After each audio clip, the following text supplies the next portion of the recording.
Hello again. Hey, how's it going? Fire Agate Mark here. I'm continuing work on this piece of Aguas Calientes Mexican fire agate. Um, you'll see it's multi-layered. Let's zoom in here. It's got all these ridges and all these layers, and the trick is to come in on the layer you want. That way you get maximum color and then blend the rest of the layers into each other. Um, the color will deposit the way a rainbow does, Roy G. Biv. So if you start to see red, um, oh, I should clarify that. Red, orange, yellow, green, blue, and violet, indigo, or indigo violet, sorry. Um, Anyhow, what I'm going for is the indigo, violet, blue, green. So I've isolated that. I'm on the layer right above it. I have a little more fine tuning to go, but I want to work down to the green at the very most. So I'm going to work down to this green slowly, and I've switched over. I'm using sintered bits. This is a medium. The blue is an indicator of medium. It's a little bit of an inverse cone. And so it's sintered, meaning it's diamond impregnated through and through, all the way through. Uh, let's see. Here's another one. Same thing. This one's coarse, just for some of the outside that I'll have to do still. Come in and take this out. But I'm only using sintered because it's less aggressive than the diamond electroplated bits. Let's see. When I do this, one thing that I'll do if I'm going to make some major cuts is I will use a Sharpie and mark this off just to know where I'm going, but I'm going to use the color as my guide. This this color on the top, this fire, see how thin that is? Do you see how quickly that disappears? Between layers, there's the fire. It's like, consider a mirror. There was metal that was superheated and then vaporized on top of the agate to give you these color layers. Maybe there was extra copper, maybe that's why we're getting green. And then there was a layer of agate underneath it, and then more color and more color was deposited. I want this color, so I'm working down to this orangish layer underneath. And you have to go super, super slow, super careful. Because if you go past this, that's it. It can go clear again. Luckily, this is a piece of Imperial, so it's heavily stacked. There are other color layers. I just decided which one I wanted, and now I'm working toward it. So again, these are Mark's Minerals videos. Thank you for all the people that have liked and subscribed to my channel. If you haven't yet, please do make sure you click the button, the little notification. That way you get future videos coming up. Getting close to 5,000 subscribers, and when I do, I'm going to be doing another giveaway of some stones. So, let's see. Let's go ahead and get some carving done. At this point, make sure I'm working very close. I'm working about 8 inches away from my stone, and that's with a magnifying visor because the detail is so critical at this point. I'm just shaving the top layers off, and I want to leave the rest of the material so that I can go down uniformly. Right now I'm using medium. When I'm done, I'll go ahead and switch over to fine and get down a little further. So, like I said, this is a progress shot going from start to finish. And so make sure you do click that subscribe button and notification bar so you can see the next one come up. I apologize in advance. It's going to get very loud. Let's see.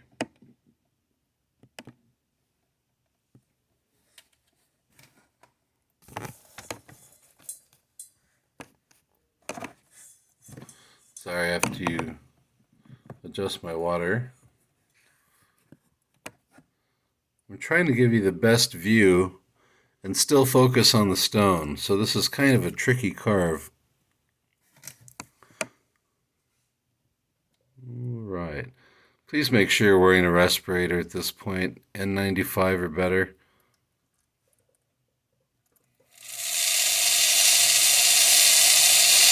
Keep the bit moving frequently. Don't rest in one place too long. Try to keep it uniform.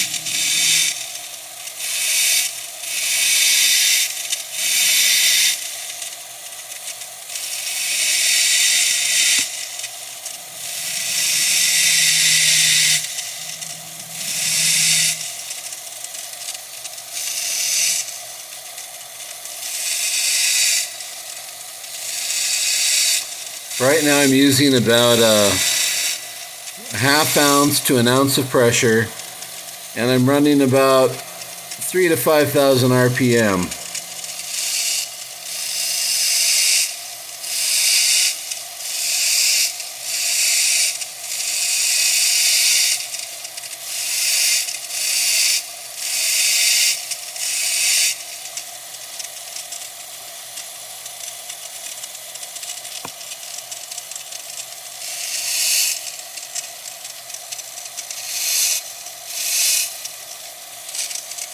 Sometimes you'll get this, you'll see purple, but the purple is in a clear layer, so that's ghost fire. You really can't salvage it. It never appears bright, vivid. You're going for solid sheets of color. So I'm just going to try to blend this edge.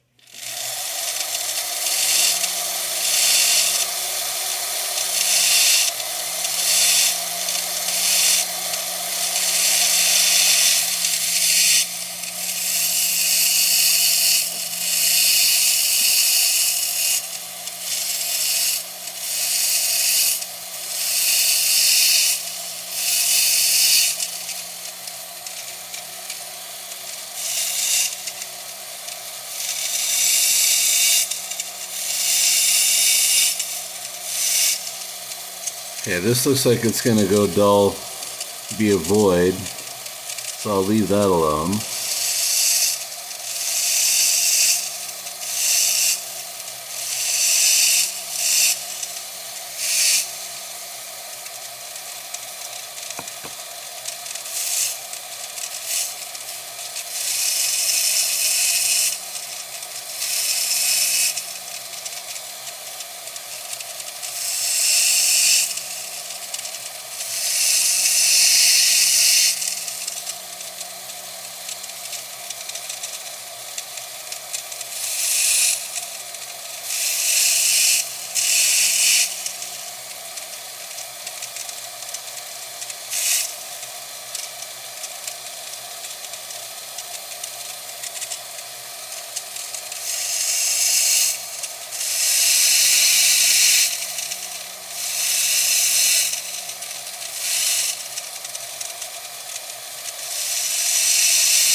All right, pause frequently. Check the stone, rotate the stone. Make sure you're on the same.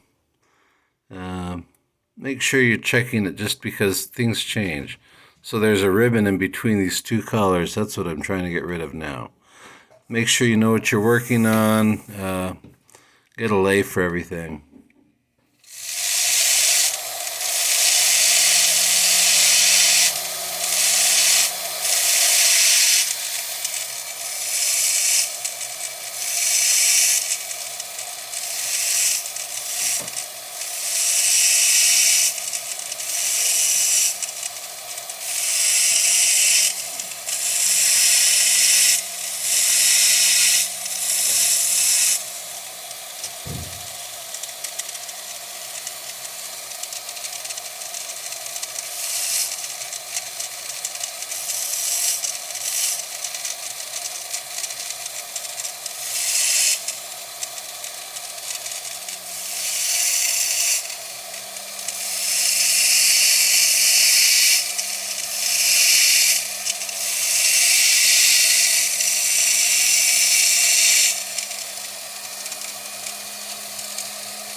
Wherever it stays brown, that's where I'm going to continue going. Where it's nice and bright, I tend to leave that alone.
What I'm really shooting for is that purple, that teal purple.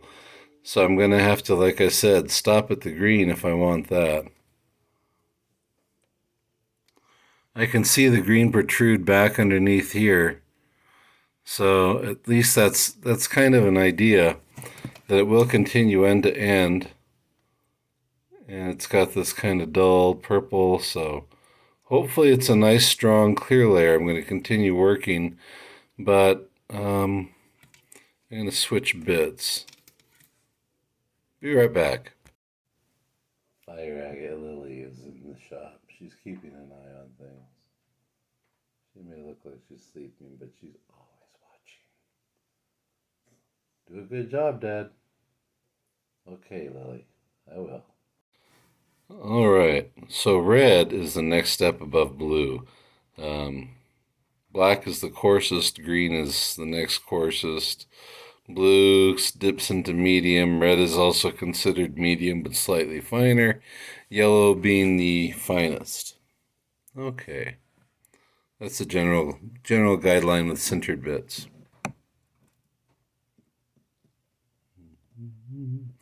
Yeah, I go through a lot of water. I set up a drip system just with a bladder from a dialysis drain bag, but you could use anything.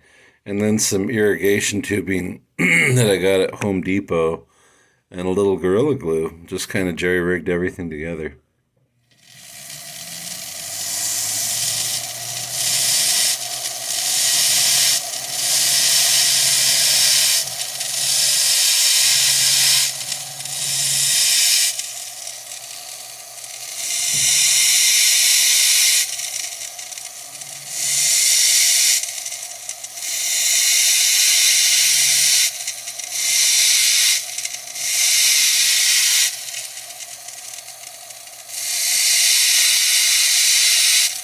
I might go a little faster. I might step into 7,000 RPM. And occasionally I let it slip into 9, but then I try to bring myself back. Don't get too far ahead of yourself.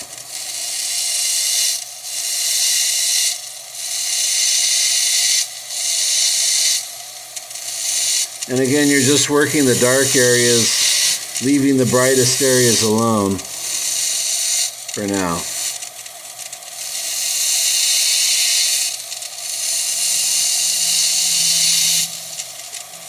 With contour carving, you want to make sure you maintain the natural shape of the bubble. So that's why I keep saying that you should keep turning the stone, rotating it, so you can stick with the natural shape.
By the way, if you think carving fire agate is tricky, you should try carving it on camera so you can make sure that the focus is on the fire agate.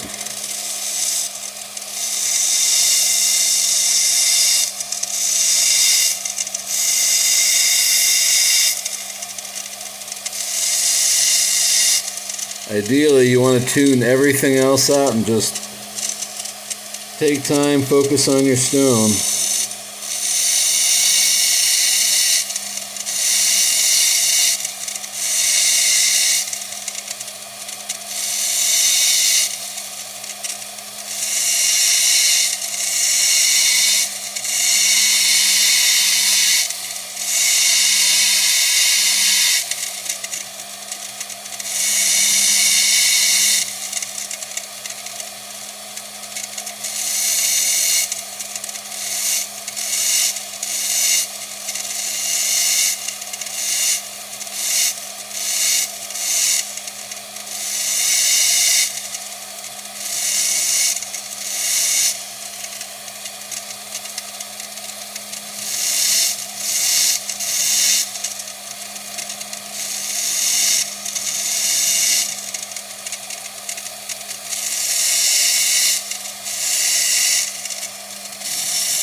And these down here, these are the layers that are going to get blended. And you can see right here, there's a ridge. Just really quick, the way I'm going to blend them is to come at an angle like this, and then soften that ridge.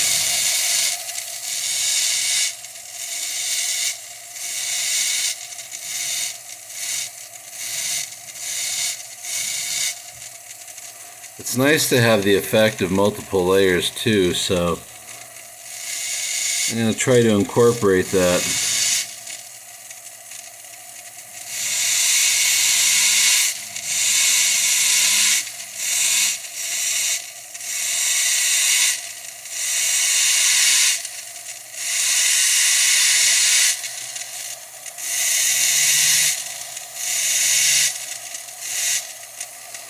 Alright, I'm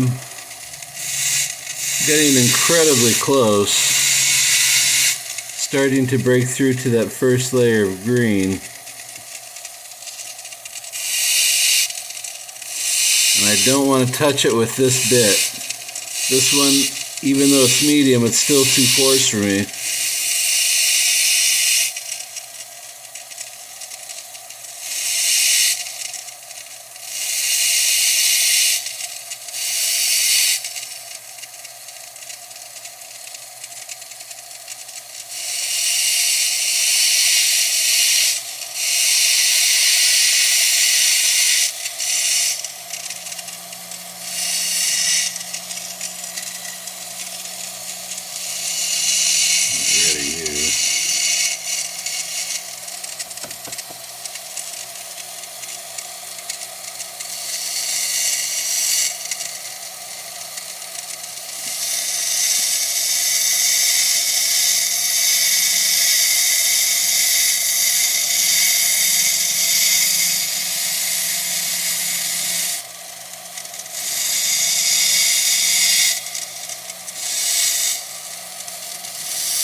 Sorry, I know this is a long video. When I committed the carve beginning to end, one thing I still don't have mastered yet, and I'm sure it's easy. I can probably look up a YouTube video for how to speed up the video so it doesn't seem quite as tedious. With that being said, what I'm going to do for tonight is I'm going to go ahead and call it, because 20 minutes, 30 minutes of a video, that does get a little bit long in the tooth. Nextly, when we come back, I'm going to do a little more shaping, and then I'm actually going to come in with dental bits. So we're going to use the really small 1.6 millimeter bits, come in here, define these edges, and then polish down into them. So this is about as far as I want to go with this bit. I might do a little more on the edge right over here, but I won't do that without you, because like I said, beginning to end, here is part 2. Thank you very much for joining. Don't forget to click that like button, just smash it down, and that subscribe button, well, don't leave it alone. All right, share with your friends, and we'll be doing a giveaway really soon. Thanks again. Thank you to my dear love, Amber J, for motivating me to get in the shop today, and I'll talk to you soon. Take care. Bye.